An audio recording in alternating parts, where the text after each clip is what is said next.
آہ! دردناک چیخیں بلند ہونے لگی تھیں فضا میں۔ آج ایک بار پھر ظلم حد سے بڑھ کر ہو رہا تھا اور بربریت کی مثال قائم ہو رہی تھی۔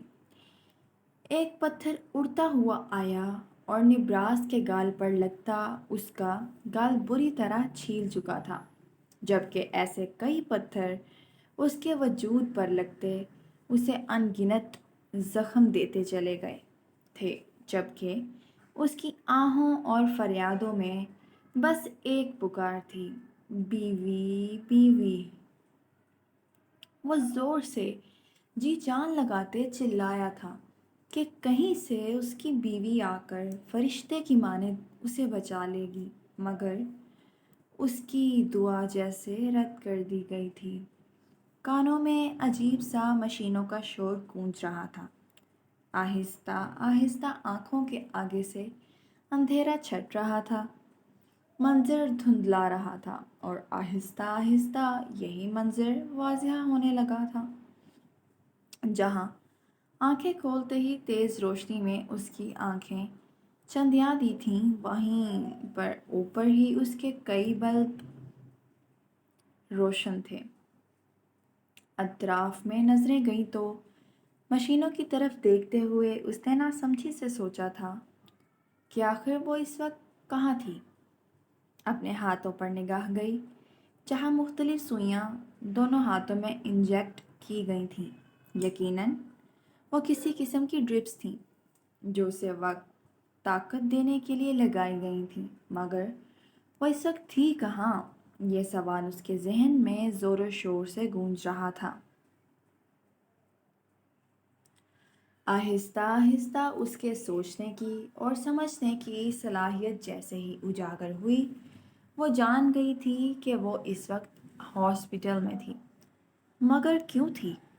اب یہ سوال اس کے ذہن میں گونج رہا تھا، مگر جیسے ہی اس کالی رات کا وہ سیاہ اور منحوس منظر اس کی آنکھوں میں واضح ہوتا گیا، اسے سب کچھ یاد آتا گیا تھا کہ کیسے اس کی ساس اور زیدان کی ماں نے مل کر اس پر گھنونے الزام لگائے، اس کے بیٹے کو ناجائز کہا اور کبیر کی آنکھوں کے سامنے اس کے گھر سے دربدر کر دیا، اور وہ کچھ نہ کر پائی تھی، اور کبیر اس کی آنکھوں میں اس کے لیے شک اور حقارت نہ تھی، مگر وہ اسے روکنے کے لیے بھی تو نہ بڑھا تھا۔ وہ تلخی سے سوچ کر رہ گئی۔ یہ دل سوز واقعہ بس یہیں تمام نہیں ہوا تھا، بلکہ اس کی آنکھوں کے سامنے اس کا بچہ زندگی ہار گیا تھا۔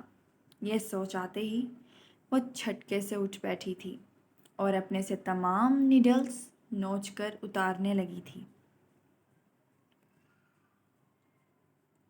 فارس، فارس کہاں ہو تم میری جان؟ فارس، ماما بلا رہی ہیں بچہ، کہاں ہو؟ ماما کو چھوڑ کر کہاں چلے گئے؟ وہ جھٹکے سے اٹھتی ہوئی زور زور سے چیخنے لگی تھی، ہاتھوں سے ڈرپس اتارتے اس کی کلائیوں اور پشت سے خون بہہ نکلا تھا۔ شور سنتے ہی نرس اندر بھاگ کر آئی تھیں ایک دم، اور اسے دونوں ہاتھوں سے تھامنے لگی تھیں، مگر وہ ماں تھی، بے بس ماں، جو پھٹتے دل اور چھلنی ہوتے کلیجے سے زور زور سے چلا رہی تھی، اپنا چہرہ نوچ رہی تھی، اپنے بال دبوچ رہی تھی کہ آخر کہاں تھا اس کا بچہ؟ کیا اس کو اس کا آخری چہرہ دیکھنا بھی نصیب نہیں ہوا تھا؟ وہ خود کو نوچ نوچ کر پوری طرح زخمی کر چکی تھی۔ اس کو بے ہوشی کے انجیکشن دیے گئے تھے، مگر پھر بھی وہ بپھری شیرنی بنی دھاڑ رہی تھی۔ جب کسی کا عکس سامنے واضح ہوتا گیا، یہ تو وہی مسیحا تھا جس کو رات کے پہر اس نے بے ہوش ہونے سے پہلے دیکھا تھا۔ تو کیا اس کے پاس جواب تھا کہ اس کا بچہ اس وقت کہاں ہے؟ کیا اس نے اس کے بچے کو؟ اس سے آگے وہ سوچ بھی نہ پائی۔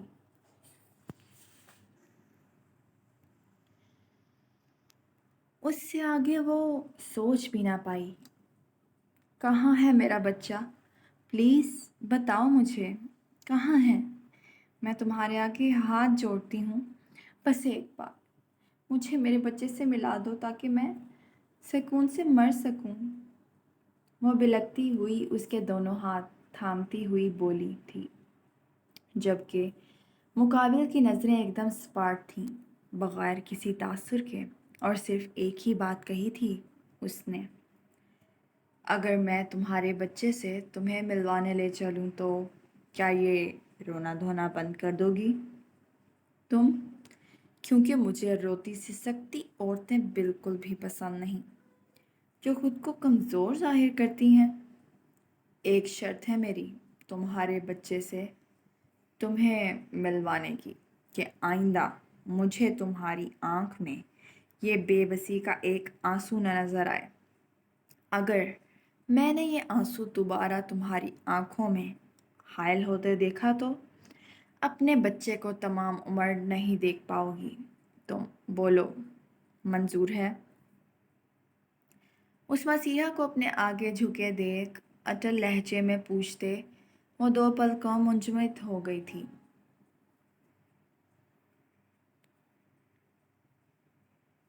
کیا اس میں اتنی طاقت تھی کہ وہ اپنے آنسوؤں کو بہنے سے روک سکتی؟ اس پر تو اتنی قیامتیں ٹوٹی تھیں کہ اب کچھ اور سوچنے کا تصور بھی نہیں کر سکتی تھی۔ اب آنسو ہی تو اس کا مقدر تھے، اور سامنے کھڑے مسیحا نے صرف ایک شرط پہ اسے اس کے بچے سے ملوانے کا وعدہ کیا تھا کہ وہ تمام عمر ایک آنسو نہیں بہائے گی۔ کیا وہ ایسا کر سکتی تھی؟ اس نے خود سے یہ سوال پوچھا۔ بے ساختہ اس کے دل نے جواب دیا تھا، اپنے بچے کو دیکھنے کے لیے وہ تمام عمر بھی اگر اس کے احسان کے زیر اثر دبی رہتی تو وہ یہ بھی کرنے کے لیے تیار تھی۔ ہاں، میں کروں گی، میں سب کچھ کرنے کے لیے تیار ہوں، بس مجھے ایک بار میرے بچے کو دکھا دو۔ میں اف تک نہیں کروں گی، جیسا تم چاہو میں ویسا ہی کروں گی۔ وہ تڑپتی ہوئی اسے دیکھ بولی تھی، اس کے انگ انگ سے بے چینی واضح تھی، آنکھیں بھاری ہو رہی تھیں دوائی کی وجہ سے جسے وہ بمشکل بند ہونے سے روک رہی تھی، جبکہ مقابل کے چہرے پر پہلی بار فتح مند مسکراہٹ چھلکی تھی، اور اس نے سر خم کیا تھا اور ایک نرس کو اشارہ کیا تھا جو پیچھے سے ایک چھوٹے سے وجود کو لے کر آئی تھی جو سفید کمبل میں لپٹا تھا۔ اس کے ہاتھوں میں موجود کوئی اور وجود نہ تھا بلکہ اس کا فارس تھا، اس کا بیٹا۔ مگر اس کی آنکھیں بند کیوں تھیں اور وہ سفید چادر میں کیوں تھا؟ اس نے تڑپ کر اور جان نکلتی نظروں سے اس مسیحا کی جانب دیکھا تھا۔ کیا اس کا بچہ مر چکا تھا؟ وہ ایسے کیوں لیٹا تھا؟ کیا اس مسیحا نے اس کے بچے کے مردہ وجود کی ایک جھلک دکھانے کو اس سے عمر بھر کے لیے نہ رونے کا عہد مانگ لیا تھا؟ کیسی کٹھور دلی تھی!